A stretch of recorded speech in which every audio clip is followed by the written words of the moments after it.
Et à quelles conditions on peut faire un accord majoritaire? Et c'est une grande avancée pour les syndicats, cette notion d'accord majoritaire. Et je dis aux Français, il ne faut pas que vous soyez inquiets de toutes ces réformes que je porte. Ce qui devrait vous inquiéter, c'est que si je ne faisais des réformes que dans un coin, parce que je déséquilibre le reste de la société française. La société française doit avancer à la même vitesse. Je dois faire du quinquennat que vous m'avez confié un quinquennat utile pour le pays. Vous avez des problèmes dans les banlieues, vous avez un problème de chômage, vous avez un problème de pouvoir d'achat, vous avez un problème d'éducation, il y a un problème d'autorité dans le pays, il y a un problème d'intégration et d'immigration.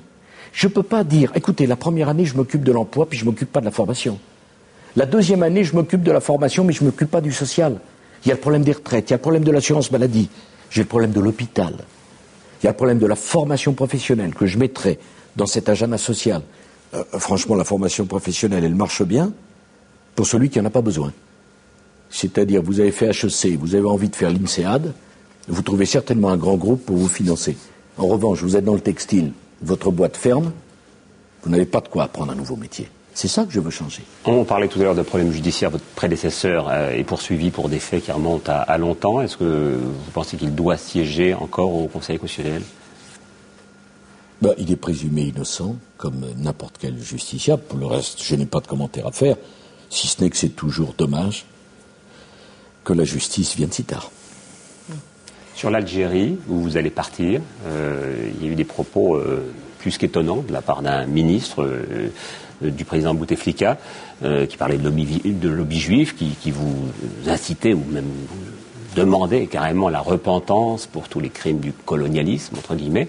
Qu'est-ce que vous allez Écoutez, j'ai eu longuement le président Bouteflika au téléphone cet après-midi. Il m'a indiqué, ce sont ses mots, que ce qui avait été dit ne reflétait en rien la position de l'Algérie. Je lui ai dit que je combattrais de toutes mes forces l'antisémitisme, l'islamophobie et toute forme de racisme. Je considère qu'un incident est clos et j'irai en ami en Algérie. Pour que les choses soient tout à fait claires sur l'agenda social et la réunion que vous allez tenir, il y a un délai, c'est-à-dire que l'agenda social 2008, la première réunion qui va se tenir, si j'ai bien compris, à l'Élysée, devra avoir bouclé jusqu'à la fin de l'année. À la mi-décembre. Et on fera avec les organisations patronales et syndicales l'agenda social sur l'année 2008. On le fera ensemble. Alors, une sorte de Grenelle, parce que c'est le terme, l'expression est à la mode. On va faire un Grenelle de l'agenda social. Depuis que c'est l'Élysée. Nous l'avons fait pour le Grenelle de l'environnement. Oui, ça a marché. Non, mais c'est un agenda social. Mais ce que les Français, je voudrais qu'ils comprennent, c'est que je comprends leur inquiétude, le sentiment de précarité, parfois même l'exaspération. Et je leur demande de croire à une chose. J'essaye de prendre tous les problèmes à bras le corps pour y apporter des solutions. Je ne veux en éviter aucun. Je leur rendrai des comptes. Alors vous pourriez me dire, mais enfin, si ça ne marche pas, si ça marche, tant mieux. Si ça ne marche pas, le gouvernement prendra ses responsabilités et déposera des textes. C'est ma conception du dialogue social. Mais c'est plus possible de continuer en disant, voilà, il y a un problème, on le commente, on ne fait rien. Je ne peux pas moi-même décider d'une augmentation générale des salaires dans les entreprises. Je peux en revanche dire, négocier, où les allègements de charges seront conditionnés. Je peux dire, les 35 heures ont tout bloqué, si vous vous mettez d'accord dans l'entreprise, salariés et chefs d'entreprise, alors vous pourrez vous en exonérer. Voilà ce que je veux faire, voilà la méthode que je propose. Écoutez, ça n'a pas si mal marché pour les régimes spéciaux, pour l'autonomie des universités, pour la fusion de la NPE et de l'UNEDIC, on va continuer. Et on continuera à voir le président de la République aller voir les pêcheurs en colère au Guilvinec, le président de la République aller récupérer des journalistes qui ont été arrêtés au Tchad. On verra aussi un président, quand il y a un conflit qui s'annonce avec les régimes spéciaux face à des grévistes à la SNCF, le président sur tous les fronts, non, mais ça reste normal. Je veux m'en expliquer parce que j'ai vu qu'il y avait des interrogations. Et en démocratie, c'est normal. Pourquoi j'ai été au Guilvinec? Vous savez, c'était pas commode, hein. Je ne m'attendais pas à être accueilli avec des vivats. J'étais au Guilvinec parce que j'ai estimé que c'était le rôle du chef de l'État d'aller voir des pêcheurs qui étaient en train de mourir.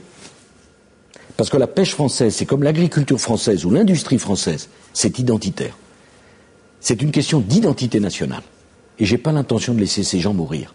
Et ils mouraient pour des raisons Arlette Chabot, ils n'étaient pour rien, compte tenu du prix du fioul dans le bateau.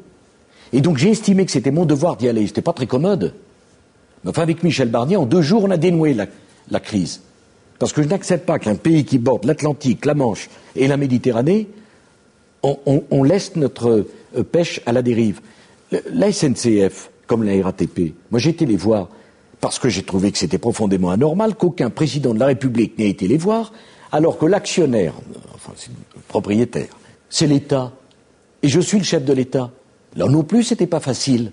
Mais je voulais leur dire que je ne tenais pas à les humilier, que je comprenais leurs problèmes. Je n'aime pas la caricature qu'on fait d'eux par moment. C'était une façon de les convaincre. Mais qu'est-ce qu'on attend de moi? Que je reste enfermé dans ce palais? J'observe d'ailleurs que sur les 6 mois, pendant 5 mois et demi, on a dit que j'en faisais trop. Et voilà, pendant les grèves, j'ai pas parlé pendant 8 jours. Ça vous a pesé? Pas du tout, mais parler pour quoi faire? Alors que les trains étaient bloqués.